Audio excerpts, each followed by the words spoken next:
This video was originally meant to focus on the villains of the gaming industry. All of this just works. It's not, I'm not kidding. Your typical Don Matrix and Randy Pitchfords. But then Sony had its grand showcase where Dana Carvey tried to sell me an $800 console that renders background characters slightly better than the base model. They showcased a bunch of PS4 games running on the system and jacked up the price of the controllers. I watched the entire showcase on the YouTube app on my PS5, but the stick drift on the new controller was so severe that it kept entering the menu. So I was like, fuck it, let's shit on Sony. The year was delightfully uninteresting 2020 when Sony released its Wi-Fi router to the world, accompanied by an impressive lineup of first-party launch titles, including Demon's Souls. I guess next year they'd bring a more diverse and rich lineup of exclusives. And they did. It was the summer of 2021 when we received our highly anticipated exclusives like Returnal. Okay, I might be overreacting a bit. After all, we also got Ratchet & Clank Rift Apart and Deathloop. And I know what you're gonna say, I'm just a hater, an Xbox fanboy, but let me stop you right there. I've supported Sony for over 20 years, choosing them as my console benefactors. I even looked the other way when they messed up, because they certainly had their share of fuck-ups, including that Killzone pre-rendered trailer and the PlayStation Network security issues, and creating the most complicated console ever made, the PlayStation 3. I was a loyal fanboy, but recently Sony has become so greedy that I'm both unable and unwilling to keep up with the prices. Hello, I like money. What inspired you to build a PlayStation 5 Pro? Money! Come on, $70 for a controller that drifts better than a Ferrari 599. Initiating spin! Why not try it in green or blue, Sony says. Why not have beautiful colors while your characters spaz out on screen?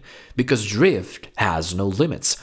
And let me remind you that Hall effect analogs are a thing, a pretty good thing to say the least, but Sony won't incorporate them in their controllers. Why not? Because reducing the fault rate would cut into their profits from selling you another controller.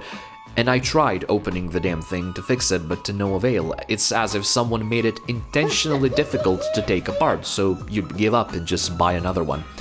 It's funny how Sony is slowly becoming like Apple, selling you not just the product, but a puzzle, piece by piece, expecting you to glue it all together.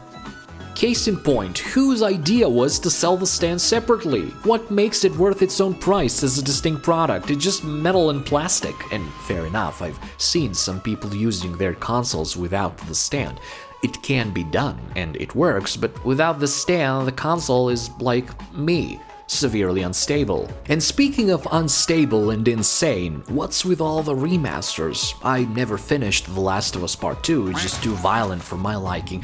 However, I firmly believe it doesn't need a remaster. It looks beautiful on its own. For fuck's sakes, it was released just 4 years ago. I am excited about the Silent Hill 2 remake because the game is 2 decades old. But why on earth would you remaster one of the most technically impressive games? And Sony's recent State of Play was the most depressing showcase I've ever seen. $10 for a Horizon Zero Dawn remaster. Remember all that foliage you ran through without even noticing it? Well, it glistens a bit now. $10 please. And that's only $10 if you already own the original game. Remember The Last of Us on the PlayStation 3 or The Last of Us Remastered on PlayStation 4, the remastered version being the perfect blend of artistic vision and technological improvements? Well, screw that, we made a remake for no reason, $70. I'm even afraid to joke about it. Mark my words, the next showcase will bring us God of War Remastered, Killzone Shadowfall Remastered, Ghost of Tsushima Director's Cut remake of a remaster of a remake. I understand that many developers are afraid of not turning profits, so they choose the easy way. Take something people like and make it more accessible. It's simpler this way. Just look at Concord. What the fuck is Concord, you might ask? Well, let me tell you about Concord, buckaroo. When it wasn't dressing up as a prescription drug, Concord was a live service gimmick that Sony tried to shove down our throats, but we pushed that shit right back at them.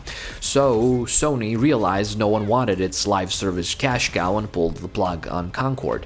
Then they saw reason and created Astrobot, my game of 2024, but just wait a couple of months for the remaster and the inevitable remake. And I get it, games need graphical and performance improvements, but what about video game preservation? I'm genuinely happy that Silent Hill 2 is getting a remake, but we still need the original. The original is still very important. A monument to the bygone days of Team Silent and a time when gaming industry wasn't as fucked up as it is now. By remaking and remastering everything, we're making games look alike, creating generic cookie-cutter products with shiny foliage and 4K facial animations. In doing so, we're forgetting those groundbreaking mistakes, bugs, and glitches that truly witnessed the bygone years. Once, developers struggled with system limitations and had to use their brains and wits to overcome challenges. The fog in Silent Hill wasn't merely an artistic choice, it was there to cover up low rendering distances. Game developers were forced to think outside the box, cheat the system, and work with limited resources, and yet they made masterpieces. But now they don't need to do any of that because they have a PlayStation 5 Pro, the most powerful system that plays PS4 games at 60 FPS. Why? Because once again, it has no games. I'm tired of banging the same old drum, but a remastered game isn't a good showcase for your new console. I'm glad Mark Cerny took to the stage to explain all the powerful terms and the processing prowess of the PlayStation 5 Pro, but I didn't see that in action. Sure, it has an advanced AI upscaling, but I didn't notice it. I visited a friend's house to rewatch the showcase on a 4K TV and it was the same, no difference. While the PS4 Pro was a logical note in the swan song of the PlayStation 4, I don't quite understand the point of the PS5 Pro. The base console wasn't even used to its full potential. I played many games and none made the PS5 struggle or sound like a jet engine, which often happened with the PS4 by the end of its life cycle.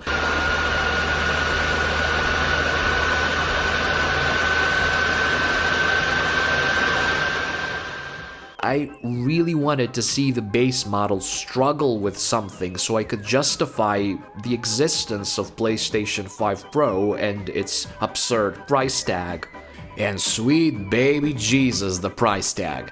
Had it not been for the PlayStation 3, this would easily have been the most expensive PlayStation console ever. And for what? To play the PS4 games at slightly better resolution. Also, what's Sony doing with their studios? Hello, Naughty Dog, any new IPs for us? This is a studio with some of the best game, level, and sound designers in the world, yet Sony has them dead focused on endless remakes. One of the most creative studios is stuck adding more moisture and dampness to The Last of Us Part 2, which is, in my opinion, the wettest game I've ever played, especially since it's set in Seattle. Fuck Seattle. Why isn't Blue Point Games remastering Bloodborne? That shit would sell like hotcakes, but no, Sony's quieter about Bloodborne than Valve is about Half-Life 3. Is this what you've been waiting for, sir? Who the fuck owns this IP? Scaramanga, and why are you so afraid to talk about Bloodborne? Or you're just unwilling, fuck Bloodborne and everyone who expects a remake or a PC port. Astrobot, which came out this year, was one of the most depressing games I've ever played in a while. Not because it's bad, it's actually a great game. It's depressing because it reminds you of how cool and innovative Sony used to be. It brings back memories of long-forgotten franchises buried under the rubble of Forbidden Wests and the snows of Midgards. Sony is sitting on a goldmine of amazing franchises, but seems willing to let them fade into obscurity. So, what does it all add up to in the end? I don't know, it's hard to say. It's difficult to see Sony's endgame here. Based on what we've seen, the new console generation is going to be crap and bland just like the last one.